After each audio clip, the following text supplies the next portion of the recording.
Hi, welcome to the Twilight Zone, where we are going to be discovering a 1970 Chevelle that's a time capsule, never touched, perfect condition. Ha! No, we're not. This is Studio Hot Rods. We build some of the coolest cars on the planet. Let me show you what we're doing to the 70 Chevelle this week. What you're looking at right there is obviously a plumb line they'd use for construction, because when we make these badges, have you ever seen them go on wrong or crooked? It's terrible. These things are absolutely perfect, not just the location that we do, but the way we make them. Look at how we connected the SS together with the 454. It's 3D printed part on the back. I like to make gaskets and things that make the other stuff on the car pop better. But man, they really look beautiful, and it's the details that actually make the car special. I smooth the fenders out for every customer, and then I let them choose what the badging is going to look like for their car. This guy wants a sleeper. He's like, I want 454. I'm like, Andy, really? 454? LT4? 450? Whatever. It's this car. I don't care. It just looks really, really cool. I love the way these things pop. Look at, on this orange car real quick.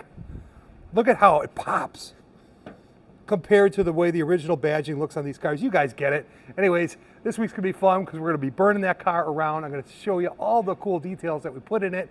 And at the end of every episode, we do a Bible study together. So let's get rolling. This week is going to be fun. Studio Hot Rods Restoration Revelations. Let's roll.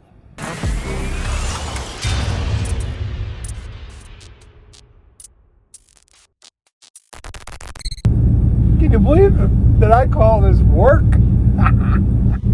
So what's cool is before I deliver the cars, I obviously drive them. Usually I just come out with my punch list and we go ahead and start knocking down the things. So the first mileage I put on it was about 40, 50 miles. I took it to church on a Sunday. No seat belts. It was running really bad. The brakes weren't really operating very well. But I came back with a punch list, made a new device for my vacuum assist, which is on the car now, and I absolutely love it.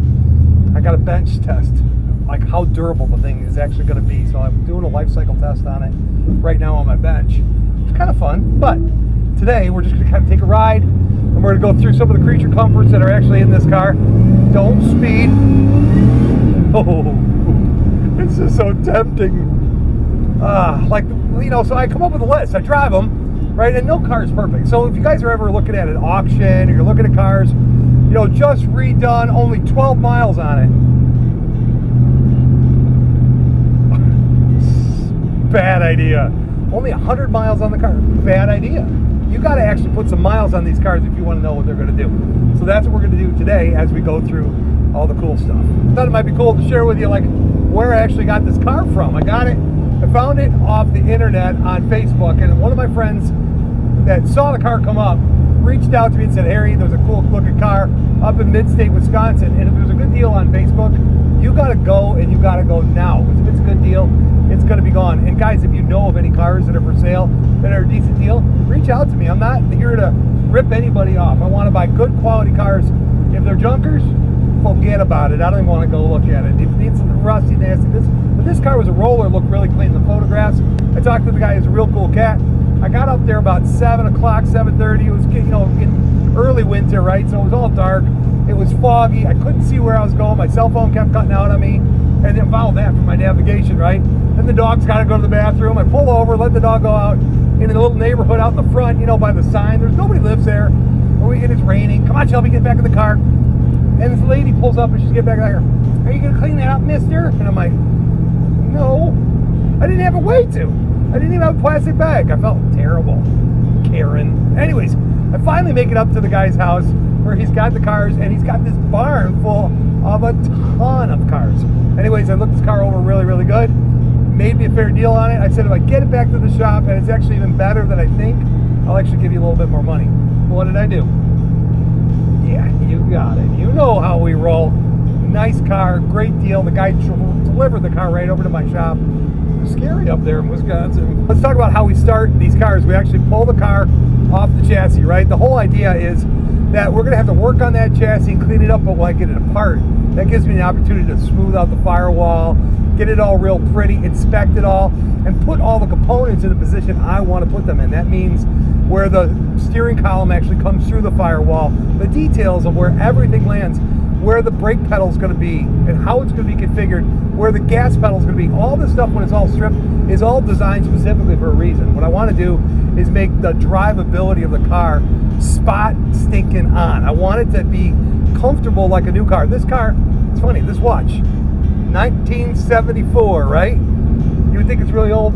This car's from 1970. It's older and it's cooler and it's got a lot more technology, but taking it all, ripping it down like that gives the ability to make sure that everything goes exactly where you want. So, all right, guys, as we make our way to the interstate, because I really want to stretch our legs a little bit, right? Let's talk about the chassis. The reason I do all the work on the chassis that we do is, first we got to media blast it, we got to clean it, and you know that C-channel chassis just can't handle.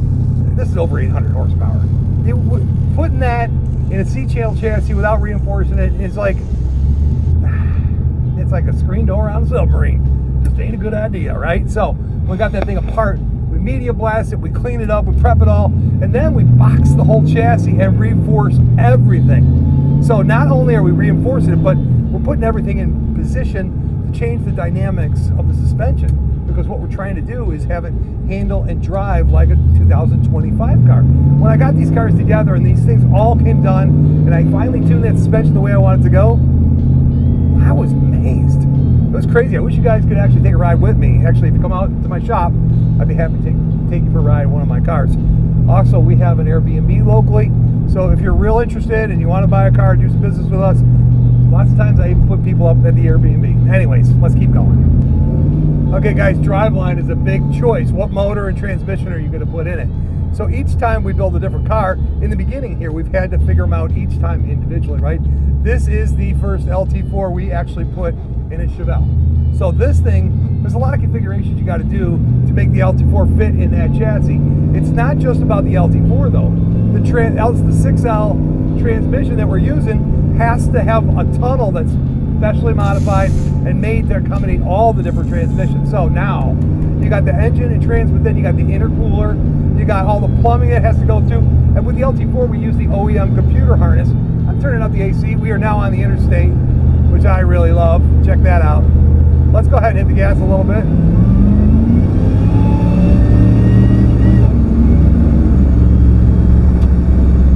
Running out pretty nice.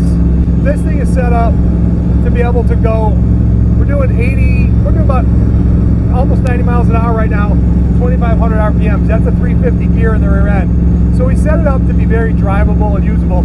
At this speed, you'll probably get about 18 miles to the gallon, maybe 19. If you bring it down to about 65, you'll get closer to 20, 21. But it's a 4,000 pound car, but that's the design. Make the chassis rigid, make it accommodate all the cool stuff that you want, and then put it all together so you get a smooth, hands-free drive. That's the way this should go. Even our upper control arms in this car, check it out. Look, Mom, no hands. But anyways, even the upper control arms in this car are custom bought from a company called SBC, so we could actually add extra caster into it. So camber, caster, and my alignment is all set up to be just an amazing combination. And this is where the, this is where the rubber meets the road. This is where the dollars actually show off, because we are cruising along at, I got a wind leak over there, part of my testing, right? I can hear it, it's bothering me. I'm not getting any rear end noise. I'm really digging it. This thing is actually doing very, very well. I don't want to go a lot faster because I don't think on the roads you guys should be driving all that fast. I think it's a respect thing. There's other people out there, but we'll get a good chance to do a nice hard brake torque when there's nobody around.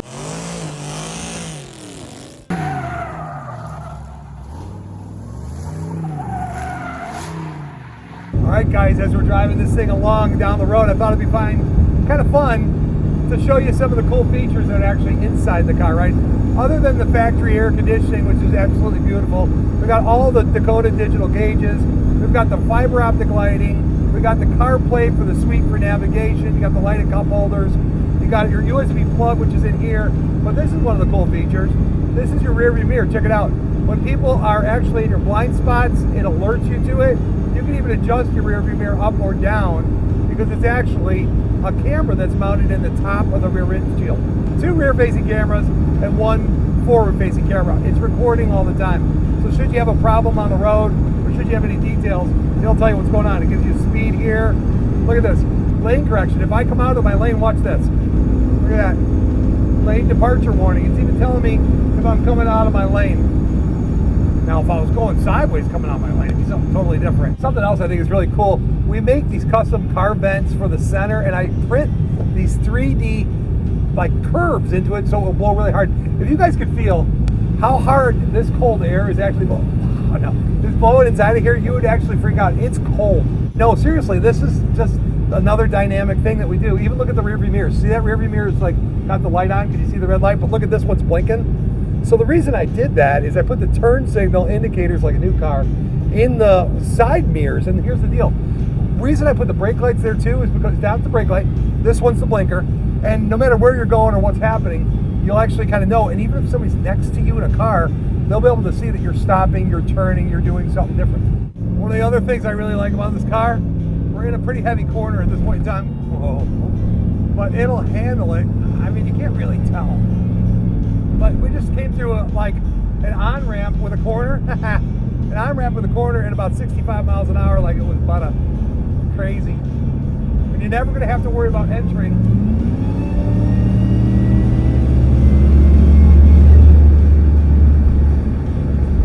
Don't show the speedometer. And I want to tell you one other thing. This cool thing actually monitors. You can do this, frontward, split screen, or you can just have it behind you, which I like the best. Anyways, because it gets confusing. The cool thing about that is you can actually use it as a monitor and alarm around your car, even when your key is off and your ignition's off. It's just the creature for comforts of the coolest cars, right? Did I tell you that the trunk is still totally open and you could fill it with all your gear, all your luggage, all your stuff? I didn't take any of that stuff away. That's cool. That's thinking. That's engineering. All right, we're gonna get back to the shop. We'll go ahead and wrap this thing up. I love this car. Hang on, ready? We're gonna hit it. Woo! Okay. Brakes on. Sometimes the cops sits right up here. See it back in the shop. Love the car. Love the car. Love the brakes. But I'll give you a little insight real quick. Like, if you're gonna come out with a product, you have to actually test it. So you get yourself some wood and some screws. Actually, what this is this is a test bed that I'm building right now because there's different manufacturers of the pumps. They cost different prices. I can get, this one's made by a company called Hella, which makes a lot of OEM parts. I've got an AC Delco one coming in. This is like a Chinese knockoff. What pump are we actually going to put in there? But how do you test it? How do you make it? So this is what's cool. I'm going to make the air flapper work in the cowl hood, right? I'm also going to be able to open the exhaust when you get on the throttle. So that means I have to build some smarts into it. So analog versus digital, right? So this is the first little trick right here. This is called an Arduino, right? And this is something that we actually use, believe it or not, ChatGPT or Gork or whatever, you can actually use to write the code that goes into this thing. So I just defined what I wanted it to do, how I wanted to do it. I wired it up. I'm a nerd. And this thing, watch here, check really watch, and then it'll run the pumps. So 2 relays, watch, click, click, click, click. Now I'm running the pumps, cycling the pumps. Now, this is not a great way to run a test on it long term, but the fact that I can control it, I can write the code any way I want, it's pretty cool. This one I'm just gonna hook up to here real quick. That one's gonna stop because that's my check valve and I'm looking for leaks in the circuit. Anyways, any product that we make, I always do testing and it comes out of my crazy head. And it's the 4th of July weekend. I love it because it's summer, we're driving the cars, having some fun, but the end of the episode is what is always the best for me because we do a Bible study. Changed my life, man. Join me and we'll, what's it saying about America in the Bible? Not sure it does. All right, guys, it doesn't talk about America, obviously, in the Bible because the Bible was written long before America was really occupied, right? Maybe there's some Indians here. I don't know. Anyways, I've been studying in my Bible study, I say changed my life because I want to know, really I want to know what does it mean to walk with God? What does it mean to have Him in my life? I want that peace that just prevails everything when you know you're reconciled to God. Anyways, I've been reading in the book of 2 Samuel. It's all about David, right? So David wrote a bunch of the Psalms. So we've been reading Psalms and we've been reading 2 Samuel. David's life was messed up, dude. There's a lot of messed up stuff. Like Bathsheba, you saw the hottie on the roof. So he decided to have her husband killed so he could take her. It was bad, really bad. And then his family gets all messed up. Yeah, he fought a giant, but there's more giants at the end of Samuel, 2 Samuel. It's crazy. Anyways, Bible study. That's Old Testament stuff. This is the book of Psalms, and it's Psalm 1, right? I'm just going to read right there. I don't think this is actually written by David because it says anonymous author, but a lot of the Psalms that are in here are really about how to live a life and what's God's participation and role. What's a life with God actually kind of look like? So check us out. Psalms 1:1. Blessed is the man who does not walk in the counsel of the wicked, or stand in the way of the sinners, or sit in the seat of the mockers. But his delight is in the law of the Lord, and on his law he meditates day and night. He's like a tree planted by streams of water, which yields its fruit in season, and whose leaf does not wither. Whatever he does prospers. Not so the wicked. They are like chaff. The wind blows away. Therefore the wicked will not stand in the judgment, nor sinners in the assembly of the righteous. For the Lord watches over the way of the righteous, but the way of the wicked will perish. So the only reason I bring it up to you is I really do believe that when you're reconciled to God, you get a peace about you, you get a confidence about you, you get a relationship with God that goes so much deeper than the things that we see in this life. Nobody's getting out of here alive. Nobody's getting out of here alive. We're all going to die someday. Anyways, have a relationship with Jesus. If you ask God into your heart, you'll get peace with it that comes with it. You'll get a sense of that things are just better than you could really understand. Just look at the earth, how gorgeous it is, and the trees and the plants. It's cool to have fun with the cars. I love doing what I'm doing, but this, man, I'll tell you what, it changes your life. If you need a Bible, reach out to me. I'd be happy to send you one. Send them out or give them out every week, and it's cool with me. I'll do it. I'll even pay the freight to you. I don't care. Have it. Just ask for it, and I will send it. Anyways, it's been a fun week. I hope you guys really enjoyed the time capsule. It was fun. See you next week on Studio Hot Rods Restoration Revelations. Peace out.